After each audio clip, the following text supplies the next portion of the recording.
I think I might be anti-expression. Currently most of what I intake is just documentation and personal review from established norms that people could associate with. Therefore, the genuinity of what is being presented is actually derived of any creative thought or self-actualization other than their own reassurance from the initial documenting. This whole act is an idealization of how one would be presented by their motives, which generally mimic their successors, and how close they are to the execution of it.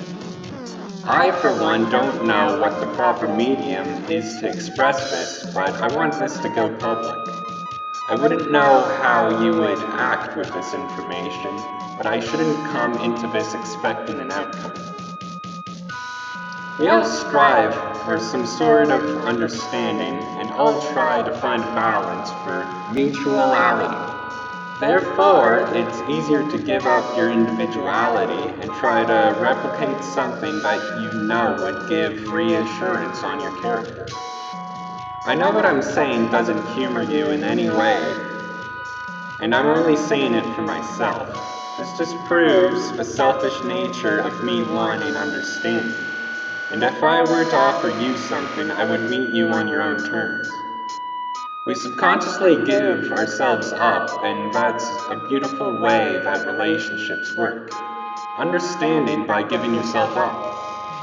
Institutions such as governances and societies and groups of all really profit off of the people not having their individuality. And they show to have a better life. As soon as someone gains self-image, their happiness becomes elusive because they are aware of themselves and what things mean to them. But they do not correlate one-to-one with ideas of the system they are a part of. My audience is myself. Everything else is a disruption. We know that people interpret everything differently from ourselves, and that, sadly, we will never fully understand each other. This creates conflict. This is the basis of conflict, that we cannot project ourselves on others, but we try to, and that's how we gain empathy and community, or whatever the sense of the word is. I suppose knowing this, a lot try to find the lowest common denominator of suffering, to try and find the scope of pleasure. To truly be on the bottom can milk all the catharsis from suffering. And that's why, generally, it's romanticized, the suffer podium, where it is now natural for finding acceptance through the race of scars.